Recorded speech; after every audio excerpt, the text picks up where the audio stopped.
Bon mardi 10 octobre, chers téléspectateurs d'Afro Info des 43.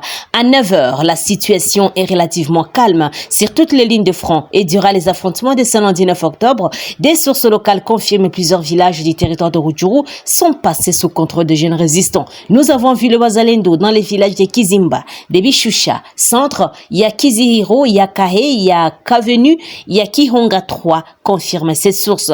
Et une autre source indique que les rebelles du 1-23 ont décidé de quitter dans plusieurs villages pour se concentrer sur l'attaque de la ville de Goma, ainsi pousser les gouvernements à négocier. Après avoir perdu plusieurs villages dans les territoires de Masisi et Rutshuru, les présidents du mouvement 1-23, Bertrand Bisimwa, lancent un message d'espoir à ces hommes, chers compatriotes, victimes de la barbarie du régime de Kinshasa, les douleurs et les pleurs infligés au Kivu et Ituri, et depuis que les idéologies génocidaires après ces quartiers au palais de la nation prendront fin. Nous gagnerons cette guerre existentielle nous imposée par ces régimes. Nous survivrons de nos défis, renaîtrons de nos cendres et imposerons une ère de paix, de réconciliation et de reconstruction de notre espace vital. Nous apprendrons à vivre ensemble, à affronter nos défis, à partager nos gains et à protéger ce qui nous est cher, notre unité, a dit Bertrand Bisimwa dans un message de ce lundi 9 octobre de l'année en cours. Des nouvelles tueries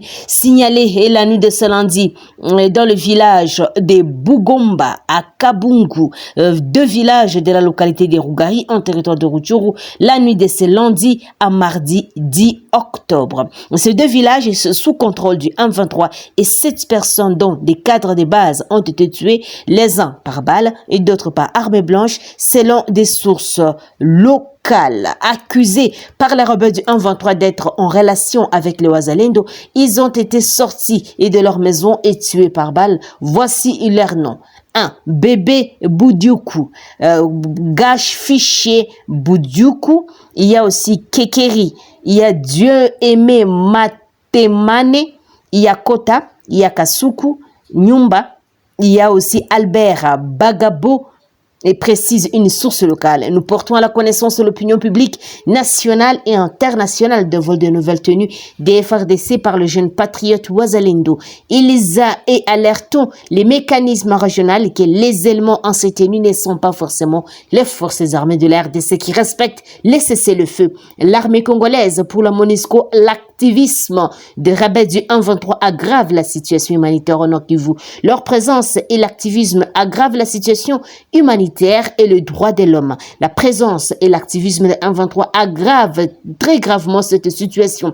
La situation humanitaire est déjà alarmante et s'est davantage détériorée avec plus d'1 million de déplacés supplémentaires, a déclaré Bintou Keita, note Daniel Michumbiro.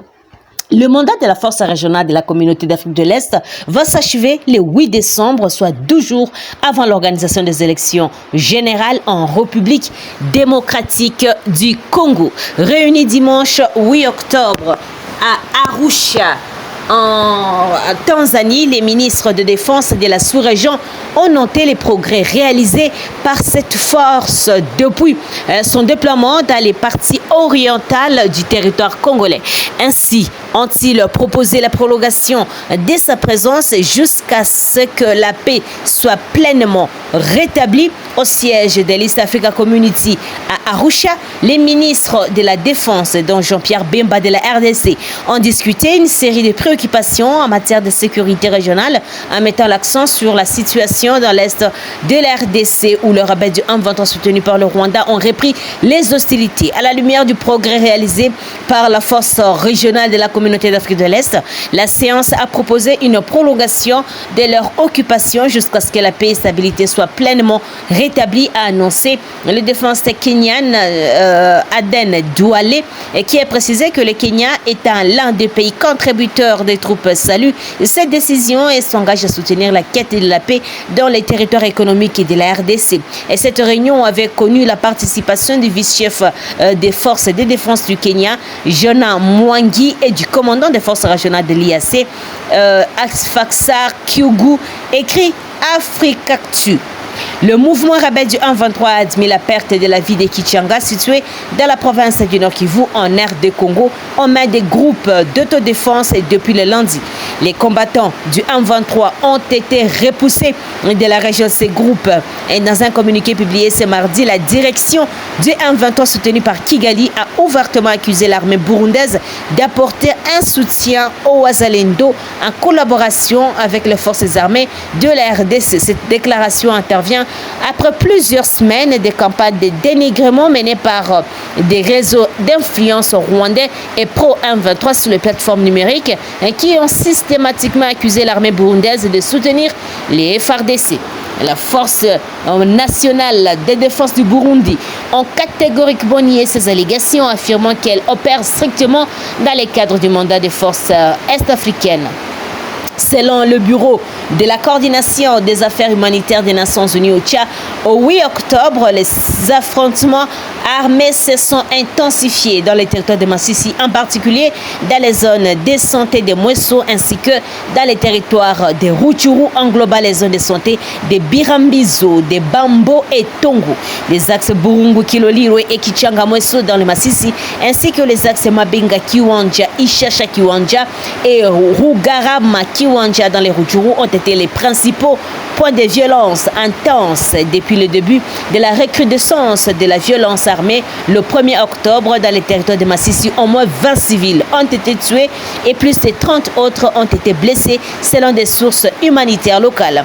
Au 8 octobre, plus de 84 700 personnes ont été contraintes de fuir leur domicile. Les personnes déplacées ont cherché refuge dans divers endroits, notamment Mweso, Nyanzale, Yakichanga, Yakalemba, Yapinga, Yakibachiro, Yakahira, Yangikngwe et puis Yakiatembe et d'autres localités situées dans les territoires de Massissi. La situation reste volatile dans la région, suscitant des inquiétudes quant à la sécurité et au bien-être des civils affectés par les combats.